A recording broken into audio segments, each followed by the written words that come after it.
भगवान बुद्ध इस संसार में आए और इस दुनिया को ही पवित्र कर दिए, दुनिया को ही महान बना दिए। क्योंकि भगवान बुद्ध बड़े घर के थे और बड़े आदमी थे, इसलिए महान है। उनका जीवन महान था, इसलिए वो दुनिया को महान कर दिए।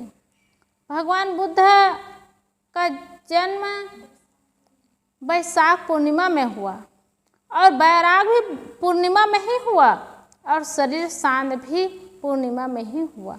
ये कोई भगवान बुद्ध की कहानी नहीं है, उनके जीवन की में कोई कहानी नहीं बना, उनके जीवन का ऐतिहासिक है, ऐतिहासिक सत्य होता है और कहानी मनगढ़ंत किसी के द्वारा लिखा गया होता है। अब भगवान बुद्ध की जीवनी ही कहानी बन गई और ऐतिहासिक स्पष्ट उदाहरण होता है।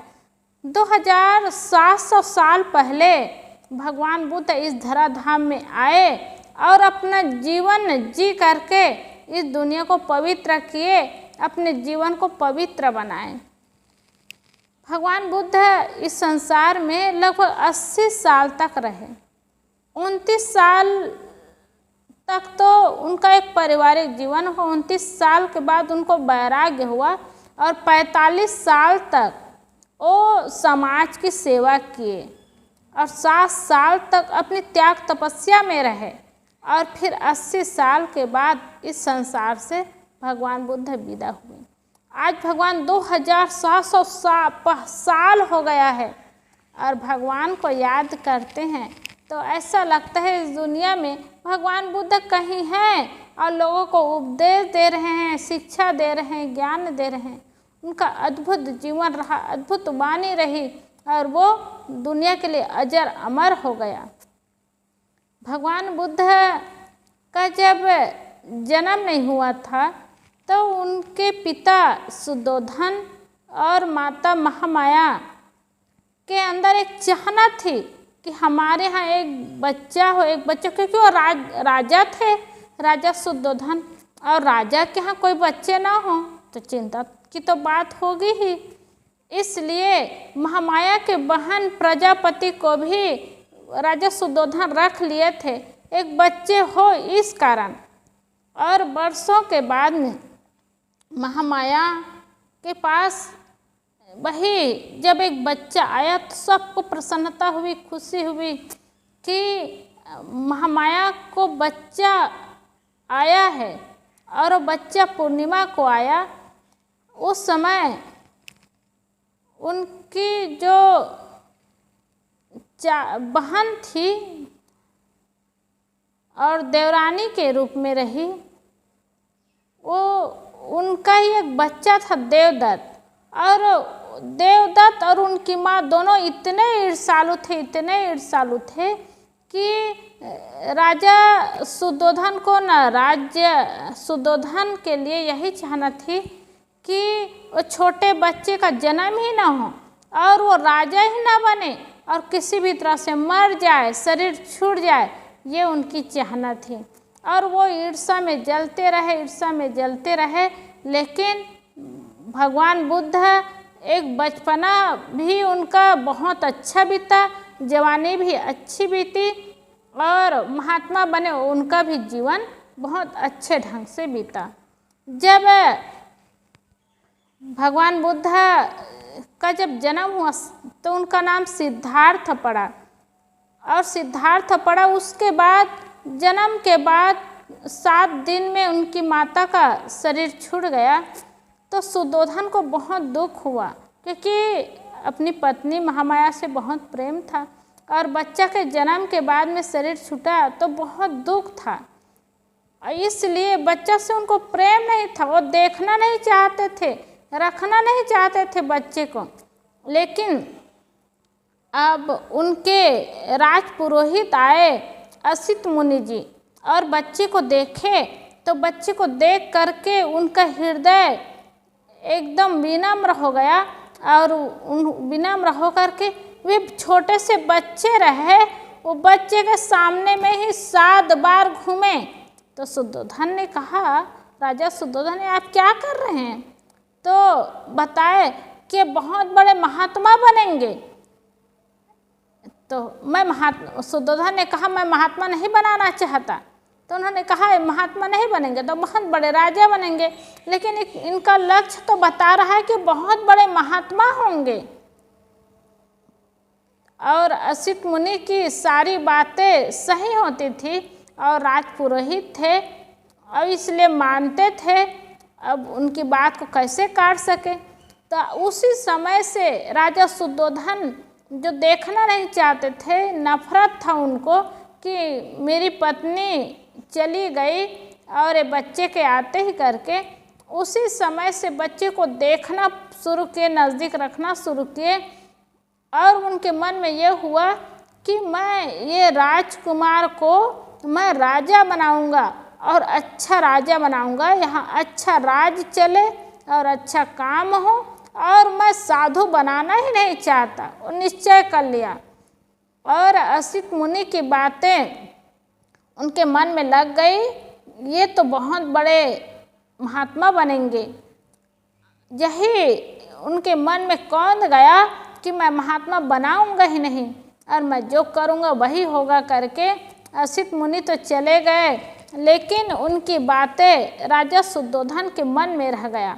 और इसीलिए वे इतने ऐसो आराम से रखे कि उनके जीवन में कोई दुख ना हो, कोई तकलीफ ना हो, कोई परेशानी ना हो। इसीलिए सारी सुविधाएं वो देते गए और सुख सुविधा पूर्वक उनका जीवन रखा गया। और राजा शुद्धोधन को ये लगा कि जो महात्मा होते हैं दुखी देख करके होते हैं, दरिद्रता देख करके होते हैं, बूढ़े देख करके होते हैं, इसलिए इनके मन में ऐसी बात ना आए, इनको ऐसी दृष्टि ही ना पड़े। इसलिए राजा शुद्धोधन क्या किए, उस नगरी में गरीब को और रोगी को और बूढ़े को हटा दिए और नई नगरी बसा दिए अलग जगह। जो जाना नहीं, कौन जाना चाहेंगे घर परिवार छोड़ करके, लेकिन वहाँ का नियम बन गया कि बीमार को, बूढ़े को और रोगी को यहाँ रहना नहीं है, तो अलग बसा दिए, अलग हटा दिए। और इसीलिए जब सिद्धार्थ बड़ा हुआ तो कभी देखे नहीं थे किसी रोगी को, किसी बूढ़े को, किसी मरते को देखे ही नहीं थे। उनको पता ही नहीं था कि कोई मर जाते हैं, बूढ़े हो जाते हैं, शरीर में रोग भी होता है, उनको ये पता ही नहीं था। और बहुत अच्छा से हंसी खुशी जिंदगी जी रहे थे और वही सब देख रहे थे, क्योंकि महात्मा शुद्धोधन के मन में हमेशा कौंधता था कि मेरे पुत्र को कहीं ठेस न लग जाए और ये साधु न बन जाए। इसीलिए भगवान बुद्ध सिद्धार्थ के रूप में रहे तो बहुत बढ़िया से जीवन बिता रहे थे। और कहीं इनको माया से दूर ना हो जाए, कहीं इनको बैराग ना हो जाए, यही सोच करके जल्दी राजा शुद्धोधन की शादी भी कर दिए। तो एक लड़की यशोधरा से उनकी शादी हुई और शादी हुई उसके बाद ही बहुत अच्छा से रहे। और उनको एक बच्चा आया राहुल नाम का, वो एकदम छोटा था और बच्चा आया। तो बच्चा आया तब राजा शुद्धोधन के मन में हुआ इनका तो परिवार बस गया, पत्नी है, बच्चे हैं और परिवार हो गया, माया में पड़ गए, अब ये साधु बनेंगे नहीं और ये साधना मार्ग में जाएंगे नहीं। वो फ्री हो गया उनका मन और एकदम बढ़िया से वो रहने लगे। लेकिन सिद्धार्थ के मन में यही बात हुई और पत्नी से भी बहुत प्रेम करता था और पत्नी के प्रति लगाव था। लेकिन जब उनके बच्चे का जन्म हुआ बहुत परेशान रही देवी यशोधरा। तब उनको लगा ऐसे भी तो हमारी माँ की स्थिति हुई होगी, ऐसा ही तो हम लोग का जन्म हुआ होगा। उनके मन में कुछ विचार, कुछ देखते थे तो विचार आता था और वो विचार में डूब जाते थे और ऐसे ही उनके मन में होने लगा। और कुछ ही दिन के बाद उनके मन में बातें कौंधने लगा कि हमारा भी जन्म ऐसे हुआ होगा, हमारी भी माता इस दुख और पीड़ा को नहीं सह पाई और चली गई। और यही सोच करके और वो दुनिया देखने लग गए। दुनिया में नगर से बाहर उनके पिता सुद्धोधन जाने ही नहीं देते थे। तो उनके मन में हुआ कि मैं नगरी को भी देखूं, घूमूं, आखिर ये क्या चीज़ है।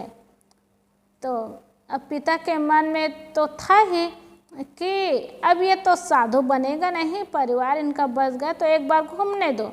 और जब घूमने गए, देखने गए, तो किसी 100 को कोई ले जा रहे थे दाह संस्कार करने, तो वो भी पहली बार देखे। और लोग यही डरते थे कि राजा जान जाएंगे, दुखी देख करके तो डांटेंगे, निकाल देंगे। तो दुख सिद्धोधन के पास दिखाते ही नहीं थे। और पहली बार वो आदमी, मरे हुए आदमी को देखे, पहली बार बूढ़े को देखे, पहली बार रोगी को देखे। और देख देख कर के पूछते जाते थे, क्या हम भी ऐसे बूढ़े होंगे, क्या हम भी मरेंगे, क्या हमारे शरीर में भी ऐसा रोग आएगा। और यही मन में प्रश्न बनता जाता था।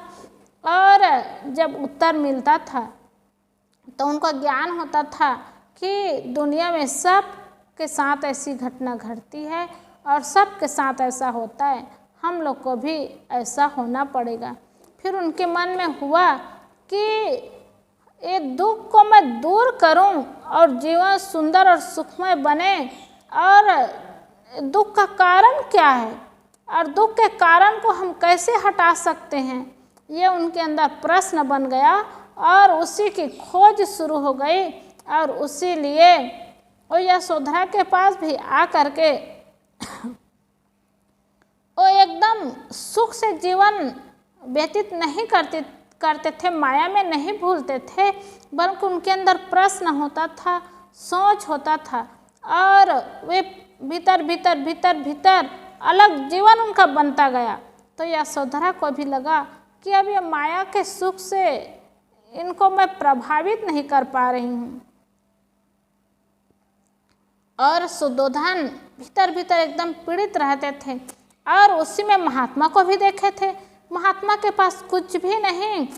और महात्मा जंगल में रह करके भी उनके पास कुछ भी नहीं, तब भी शांति का जीवन जीते थे और सुख शांति का जीवन बिताते थे। उनके भी मन में हो गया कि मैं सुख और शांति को प्राप्त करूं और ऐसा जीवन बनाऊं।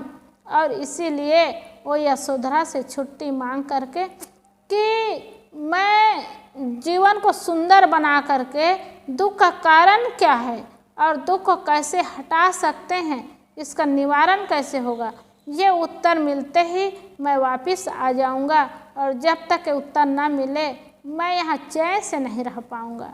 यही कह के और यशोधरा से छुट्टी मांग करके सिद्धार्थ चले गए। और चले गए तो त्याग तपस्या का जीवन बिताना शुरू कर दिए। जंगल में रह करके त्याग तपस्या पूर्वक जीवन जीने लगे। और सभी महात्माओं के पास जा कर के ज्ञान अर्जित करते थे और जीवन बिताते थे। और अप दीपो भवा, अपना दीपक स्वयं बनो, ये भगवान बुद्ध का शब्द है। और खुद अपना दीपक स्वयं बने और लोगों को यही ज्ञान दिए कि अपना दीपक खुद बने और खुद प्रकाशित करे अपने जीवन को। और ऐसे ही जीवन को प्रकाशित करते गए और जीवन सुंदर बनता गया, जीवन सुखमय बनता गया। और 45 साल तक प्रचार प्रसार किए और प्रचार प्रसार करके उनके पीछे चलने वाले भी उनके अनुयायी बनते गए और उनके ज्ञान से प्रभावित होते गए। और जब कपिल वस्तु आए तो वो प्रभावित नहीं हुए, बल्कि सबको प्रभावित किए। अपने नगरी में आकर के भी वे प्रभावित नहीं हुए और प्रभावित करते गए और करते फिर जब वहाँ से उनको जाना हुआ तो कोई उनको रोक नहीं सके और कोई उनको मना नहीं कर सके, और यही नियम बनाते गए कि सुख शांति का जीवन जीना है तो ब्रह्मचर्य का पालन करें और निर्दयता का जीवन हो और अहिंसा व्रत धर्म का पालन करें। यही सब ज्ञान की बात बताते गए और जब गए वो आए थे तो छोटा सा उनका बच्चा था, और बच्चे जब उनसे मिले तो वो प्रभावित भी नहीं हुए, लेकिन प्रेम दिए बच्चे को, और प्रेम दे करके जब जाने लगे तो छोटे से बच्चे के अंदर भी यही भाव हुआ कि हम भी अपने पिताजी जैसे साधु बने। और राहुल छोटा था और साधु जैसे वेश बना करके वे भी पिता के साथ चलने लगे। ऐसे पूरे कपिल वस्तु में एकदम बिजली की तरह पूरा कौंध गया था, प्रभाव पड़ा था।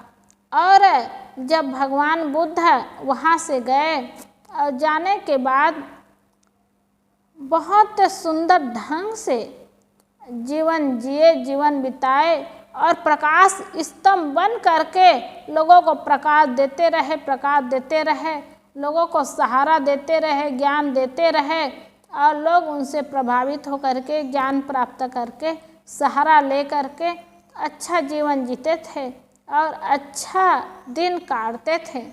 निश्चित है ऐसे महापुरुष के सानिध्य में चले ही जाए, बस उनके दर्शन हो जाए, इतने में ही जीवन सफल लगता है। और ऐसे महापुरुष के निकट में रहने वाले का जीवन तो और सफल हो जाता है। और ऐसे महापुरुष के अनुयायी बहुत लोग होते हैं, उनके बहुत अनुयायी रहे, बहुत शिष्य हुए, और भगवान अंतिम में इस दुनिया से गए तो दुखी हो करके नहीं गए, लोगों को सीख दे करके गए कि जीवन से सबको जाना है, जीवन रहते रहते जीवन को सफल कर ले, जीवन को महान बना ले, सुख शांति का रास्ता अपना ले, सुख शांति का जीवन जी ले और जीवन को सफल बना ले। तो भगवान बुद्ध इस संसार से भी गए तो पूर्णिमा को ही गए, पूर्णिमा को जन्म हुआ, पूर्णिमा को वैराग हुआ, पूर्णिमा को इस शरीर का अंत भी हुआ। और भगवान बुद्ध पूर्ण थे, इसलिए पूर्णिमा के समय में ही ये सब कुछ हुआ। ऐसे महापुरुष इस संसार में आए और अपने जीवन को महान किए। ऐसे महापुरुष के सानिध्य में जो भी जीवन बिताए उनका जीवन सफल हुआ और उनका जीवन धन्य हुआ, और उनको याद करके अपने जीवन को सफल बनाते हैं। ऐसे महात्मा, ऐसे महापुरुष को याद करके हृदय स्वाभाविक विनम्र हो जाता है। भगवान बुद्ध की 5 मई शुक्रवार को आज जन्म हुआ रहा होगा और एक जयंती मनाते हैं, जिनके अंतिम होने के बाद भी जय जयकार होता है। ऐसे महापुरुष भगवान बुद्ध को हृदय नमन करते हुए मैं अपनी वाणी को विराम करती हूँ। बोलिए सद्गुरुदेव की जय, भगवान बुद्ध की जय।